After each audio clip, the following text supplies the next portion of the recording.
تصور کریں کہ ایک ایسا شخص دنیا کے نقشے پر نمودار ہوتا ہے جو بچپن میں غربت، بے سہارگی اور اذیتوں کے ساتھ زندگی گزار کر جوانی میں فوجی وردی پہن لیتا ہے اور پھر آہستہ آہستہ طاقت کی ایسی سیڑھیاں چڑھتا ہے کہ ایک دن پورے ملک کا بے تاج بادشاہ بن جاتا ہے۔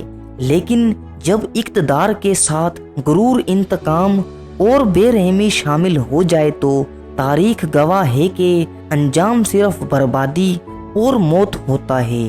یہ کہانی ہے مشرقی وسطیٰ کے سب سے متعالی، طاقتور اور پر اصرار حکمران صدام حسین کی۔ جیسے کوئی ہیرو مانتا ہے تو کوئی ظالم، کوئی اسے عرب قوم پرستی کی علامت کہتا ہے تو کوئی اسے ظلم و ستم کی امانت۔ ہمارے شاکنگ سین چینل پر آپ لوگوں کو ایک بار پھر سے خوش آمدید۔ دوستو، صدام حسین 28 اپریل 1937 کو عراق کے شمالی علاقے تکریت کے ایک غریب اور غیر معروف گاؤں العوجہ میں پیدا ہوا۔ اس کی پیدائش سے قبل ہی اس کا باپ فوت ہو چکا تھا اور سوتیلا باپ ایک ایسا شخص تھا جو نہ صرف صدام کو جسمانی تشدد کا نشانہ بناتا بلکہ ذہنی اذیت بھی دیتا تھا۔ غربت، عدم تحفظ اور جبر کا شکار صدام کا بچپن سخت نفسیاتی اثرات سے بھرا ہوا تھا۔ وہ اکثر اسکول سے بھاگ جاتا، لوگوں کے مویشی چرایا کرتا تھا اور کبھی کبھی سڑکوں پر چھوٹے موٹے جرائم میں بھی ملوث ہوتا۔ یہ سب اس ماحول کا نتیجہ تھا جس نے ایک عام بچے کو ایک سخت جان، ضدی اور فیصلہ کن نوجوان بنا دیا۔ نوجوانی میں صدام نے بغداد کا رخ کیا، جہاں اس نے بعث پارٹی میں شمولیت اختیار کی۔ بعث پارٹی ایک قوم پرست ریاست جماعت تھی جو عرب قوموں کے اتحاد، سوشلسٹ نظریات اور مغربی مداخلت کے خلاف آواز بلند کرتی تھی۔ صدام نے بہت جلد اس جماعت میں اپنی جگہ بنا لی کیونکہ وہ ذہین، چالاک اور فیصلے کرنے میں بے رحم تھا۔ 1959 میں اس نے عراق کے اس وقت کے وزیر اعظم جنرل عبدالکریم قاسم کو قتل کرنے کی ناکام کوشش کی اور زخمی ہو کر ملک چھوڑنا پڑا۔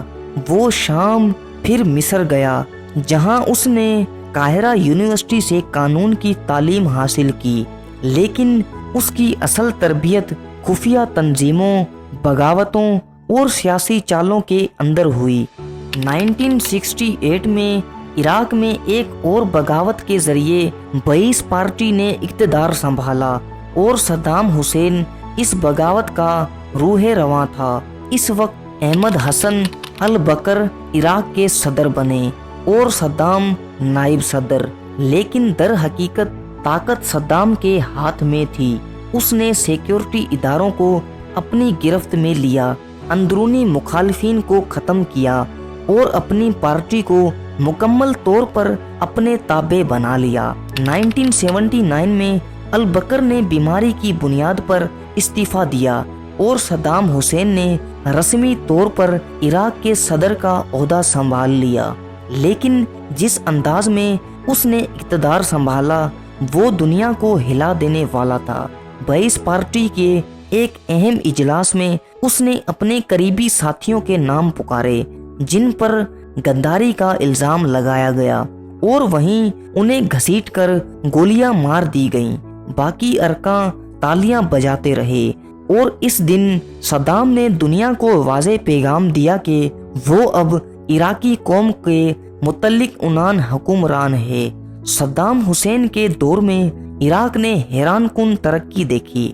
تیل کی دولت سے فائدہ اٹھا کر اس نے ملک میں مفت تعلیم، مفت علاج، زبردست سڑکیں، ہسپتال، پل اور فوجی نظام قائم کیا۔ خواتین کو ملازمت، تعلیم اور سماجی آزادی دی گئی۔ ملک میں شرح خواندگی بلند ہوئی اور عرب دنیا میں صدام ایک جدید، طاقتور और बावकार रहनुमा के तौर पर उभरा, खास तौर पर उस वक्त जब वो अमेरिका और इसराइल को खुलेआम तनकीद का निशाना बनाता था। वो मस्जिदों में कुरान पढ़ते, फौजी वर्दी पहनते और अरब अवाम से जज्बाती अंदाज में खिताब करते। उसकी शख्सियत में एक कशिश थी, वो जो कहता था कर गुजरता था, लेकिन ताकत के साथ जब गुरूर शामिल हो जाए तो इंसान खुद को खुदा समझने लगता है, और यही सद्दाम के साथ हुआ।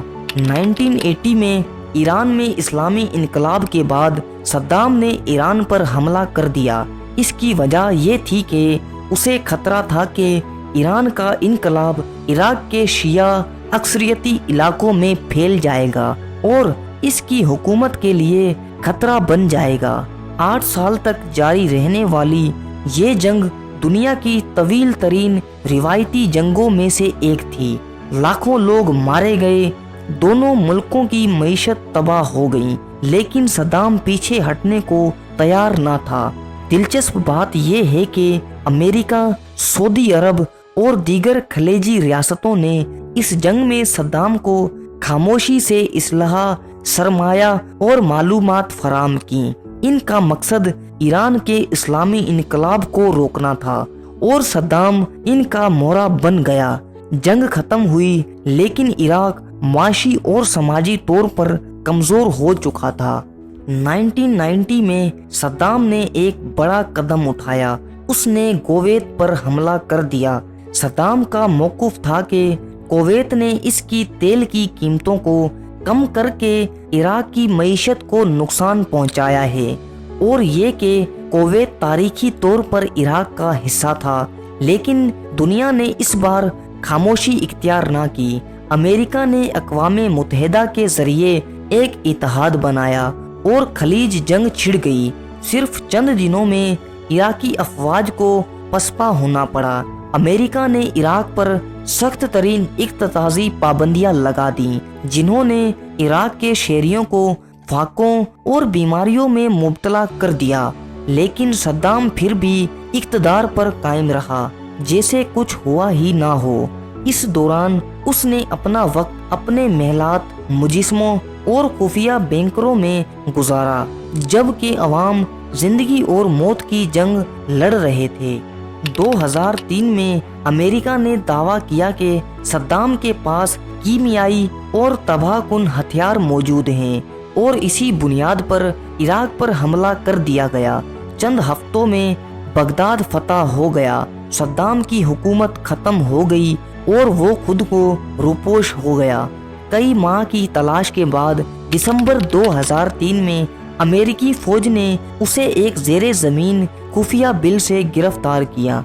वो मंजर पूरी दुनिया ने देखा, एक बिखरे बालों वाला, थका हारा और बोसीदा कपड़ों में मलबूस साबिक सदर, जिसने कभी दुनिया को ललकारा था, अब कैदी बन चुका था। इस पर मुकदमा चलाया गया, जैसे कई लोग सियासी ड्रामा करार देते हैं। सद्दाम को इंसानी हुकूक की खिलाफ वर्जी, कत्ले आम और मुखालिफिन पर जुल्म के इल्जामात में सजाए मौत सुनाई गई।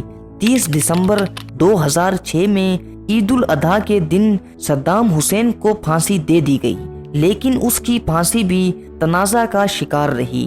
वीडियोस, नारे और गैर मामूली रवैये ने उसे एक तमाशा बना दिया। कुछ लोग उसकी मौत पर जश्न मना रहे थे, तो कुछ आंखों में आंसू लिए उसे शहीद करार दे रहे थे। सद्दाम हुसैन आज भी दुनिया की सबसे मुताज़े शख्सियात में शुमार होता है। कुछ उसे मुसलमानों का आखिरी बहादुर लीडर कहते हैं, जो मगरिब के खिलाफ डटा रहा, फलस्तीन के लिए आवाज़ बुलंद करता रहा और उम्मत मुस्लिमा की इताद का दाई था। कुछ तो उसे एक जालिम आमिर मानते हैं, जिसने लाखों इंसानों का कत्ल किया, अपनी अवाम को गुर्बत में धकेला और सिर्फ अपने इक़्तिदार की खातिर जंगें छेड़ी। लेकिन एक बात यकीनी है, सद्दाम हुसैन सिर्फ एक इंसान नहीं था, वो एक पूरा दौर था, एक ऐसा बाब जिसमें ताकत, सियासत, मजहब, जंग साजिश और अंजाम सब कुछ था। تاریخ شاید اسے مکمل انصاف نہ دے سکی، لیکن اس کے کردار کو نظر انداز کرنا ممکن نہیں۔ اگر آپ کو ہماری یہ ویڈیو پسند آئی ہو تو اسے لائک کریں اور ہمارے چینل کو سبسکرائب کریں۔ ملتے ہیں ایسی ہی نیکسٹ ویڈیو میں، تب تک کے لیے اللہ حافظ۔